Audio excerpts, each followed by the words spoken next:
Hey guys, how's it going? It's Luke here. I'm coming right back at you with another video. This one has been a video that you guys have requested a lot. The video is basically about jobs and how to get a job in Canada. I've been asked a bunch of questions from you guys about like, how do I get a job if I'm in this situation? How do I get a job if I'm in that situation?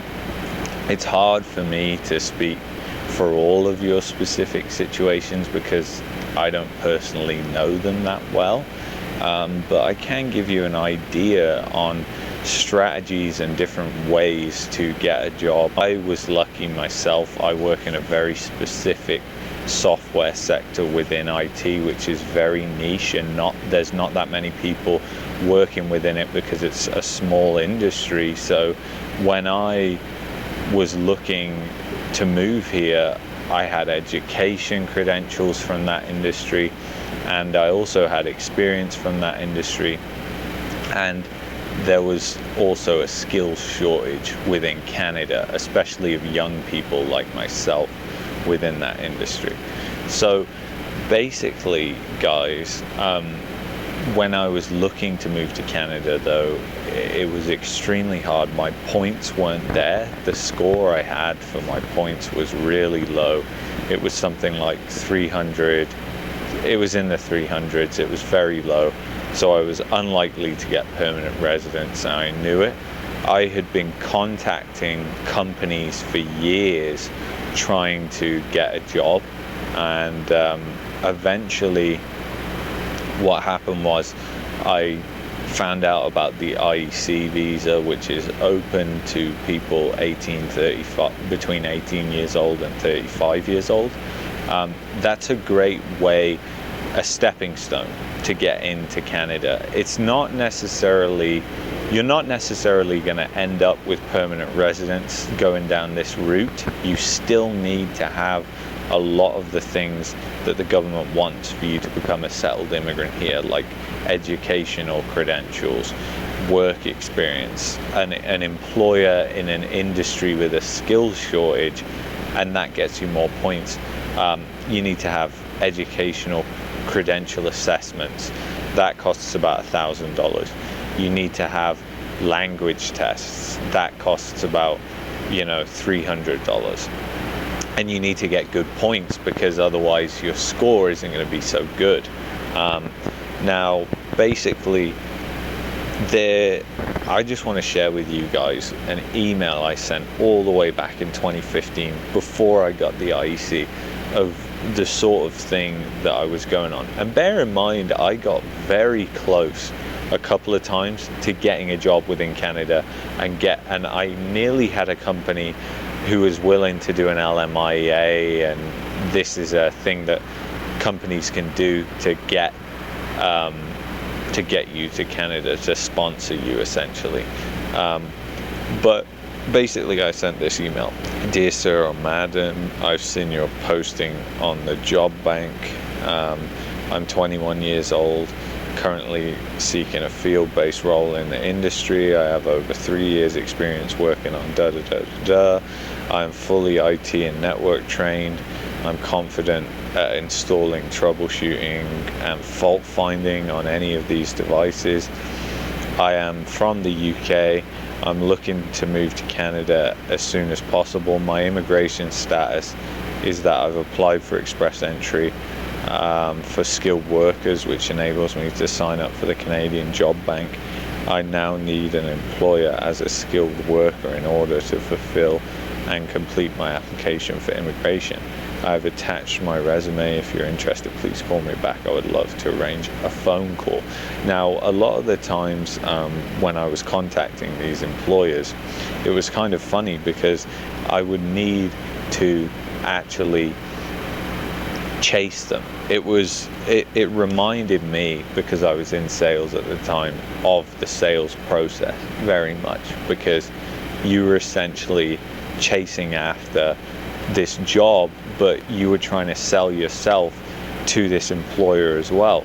So what was happening was, it was like me chasing after them and then trying to pin them down on the phone. You know, if people didn't reply to my emails or my LinkedIn messages, I didn't give up. I would then call the company, try and speak to them directly, see if they got my message. And you know, this way actually got me to a final stage, because I ended up flying over, meeting a company. This was before I got the IEC visa. I ended up flying over, meeting up with a guy about a job in Toronto, and you know what, it didn't go anywhere, but then I ended up getting a job at another company anyway. Now, for you guys, a little bit of advice: when you come to Canada, you're not necessarily going to be able to pick and choose where you want to live straight away.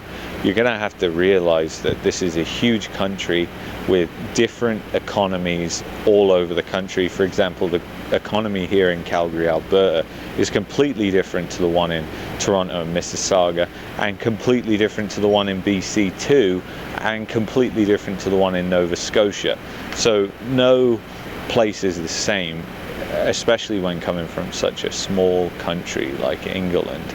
You begin to really realize the differences because of the size of this country. Now, my advice essentially is move to the Greater Toronto area, because that is where you're most likely to get a job. That is where all the immigrants go. That is where the most immigrants live. The people there are most accepting of immigrants, especially within work. So you're just going to get a job quicker there. And not only that, it has the most jobs by far of any other place in Canada. So I know it's an expensive place to live, and you will probably be struggling for the first couple of years when you come to Canada.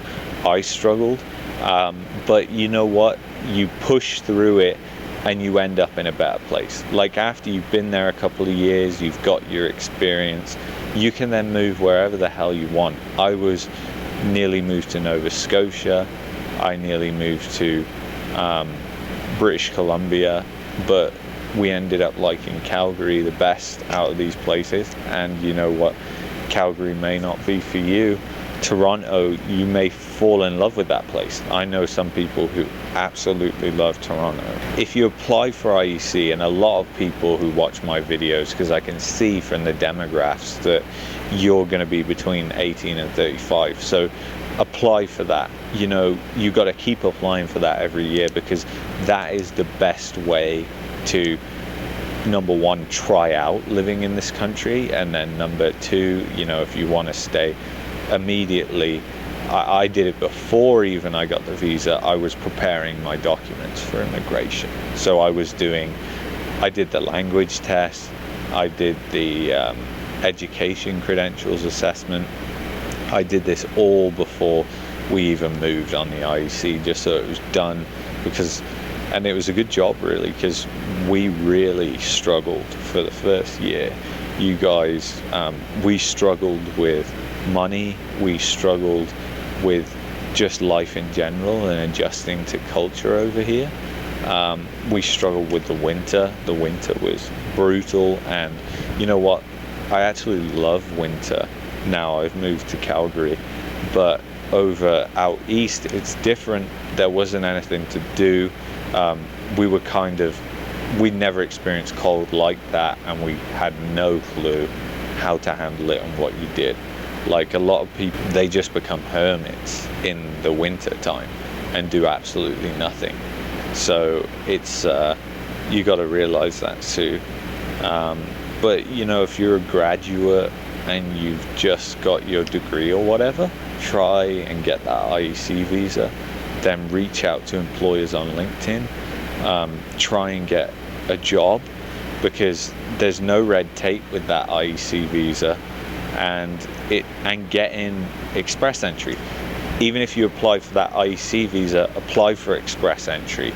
Do the CRS points calculator. Just get in that express entry and get your documents, get your language test. You can do that in England. You can also do the ECA. It's going to cost you like £1,000 to do it, but it's worth it. Get it done whilst you're there, and then it's done. It's valid for 5 years. Whenever you go for permanent residence, it's going to be valid. Just make that effort and then you'll be all right here. Thank you guys for supporting my channel and watching my videos, and I will keep trying to answer your comments, and I'll see you in the next video.